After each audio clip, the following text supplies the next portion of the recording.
up, yo? Good afternoon. Welcome back to another video.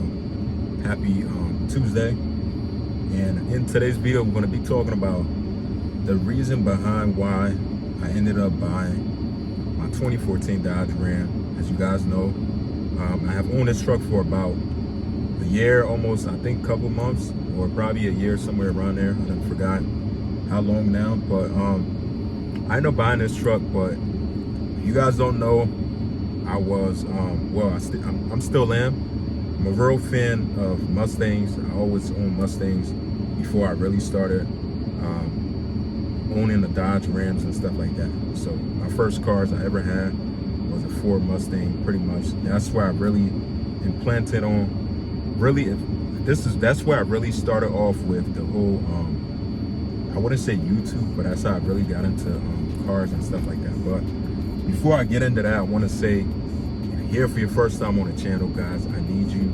If you haven't already, hit that subscribe button, support the channel and subscribe. And pretty much gonna be bringing you some content on this truck, mods and stuff, waiting on some parts. Gonna be doing some mods to this truck, so you want to make sure you stick around for that. But the real reason I feel like I want to clarify and make this video, because like I feel like my subscriber on YouTube definitely grew, not crazy amount, but definitely grew from where I was at before, like about a year ago. So most people probably think that, you know, I always been like a Mopar guy, or, you know, I didn't always own Ram 1500s, but this, like, a Ram 1500 was my first truck I ever owned. But before I ever owned a Ram 1500, to be honest, I had a Mustang GT before. That's where I really started off.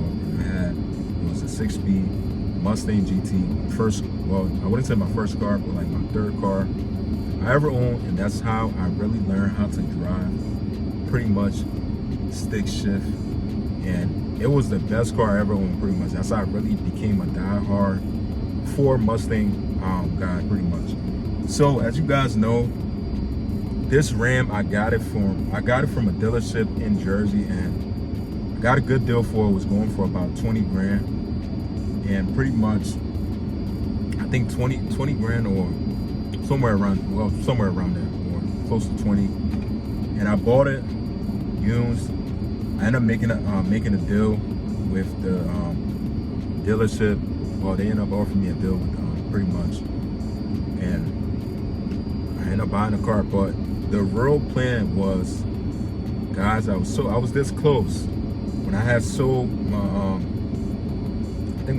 my Ram, my third generation Dodge Ram. So the real plan was to get a 2003 Ford Mustang Terminator Cobra. It's always been my dream car. It still is, and I'm still currently working to get that car.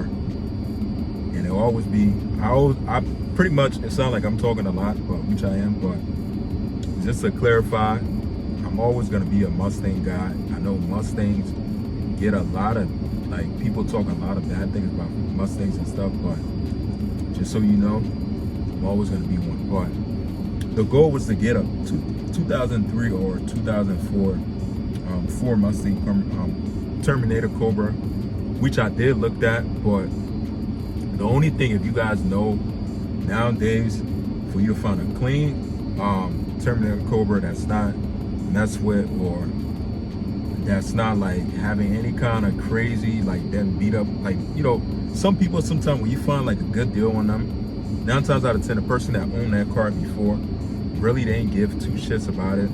Pretty much, they done, like, daily drive it, let it sit outside in the rain, pretty much beat up on it.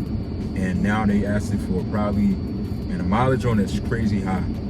But if you come across a clean one now, it's like you trying to find a diamond. If you come across a very clean one, the price for it nowadays is like pretty much high, which I get.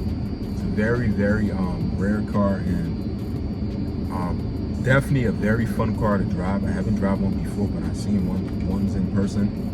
But the price for those is typically like around, like, at least, like, if you find some with low mileage, super clean, matte, you're probably going to be looking at least like 40, 50 grand, which is something that I do mess with at all.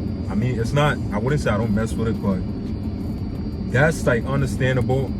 But at that time, like that time frame, I really didn't have like 50 grand just to sit around and load on a car. But the time gonna come though, we're gonna get one.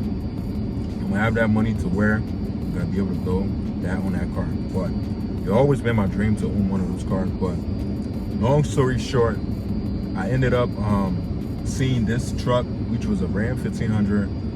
Same thing I had, but just a newer year. I fell in love with it. I came up with the idea, okay, this is something I could drive daily, especially when it rains and snow over here and stuff like that. And the price and the deal that they was offering wasn't too bad. And it wasn't really any kind of cars, any other cars that I was interested in then. Besides, well, I wouldn't say besides, but my main goal was to get a 2003 or 2004 Terminator Cobra, but that ain't really fall through. So I seen this car. This was like, after I searched the whole market, this was like the main car that was at a reasonable price, and also was something that I looked at, okay, I can be able to turn this car into something that can make a lot of power and be fun to drive.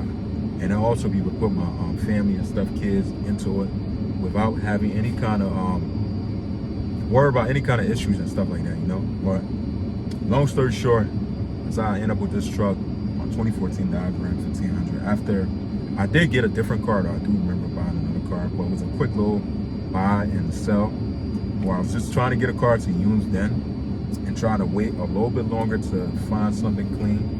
I mean, to find a 2003 Terminator Cobra that was at like a reasonable price. But nowadays, it's like I said, it's super hard for you to. The only thing is for you to just, you know, come up with whatever money that you know that they normally will go for now, and just find yourself one that's like pretty much meant, and just pay whatever, you know, obviously a reasonable offer that the person is asking for. But that's how I really end up with this truck. But I'm not mad about the situation at all, because stuff happened for a reason. But like I'm saying, this truck gonna be one of the baddest Rams that I'm gonna be building on YouTube. So you guys definitely want to stick around for that. But this is just me giving you guys an update on the real reason behind how I end up with this truck. But that's gonna be it for this video, guys. I'll see you guys in the next one. Stay safe. Peace out.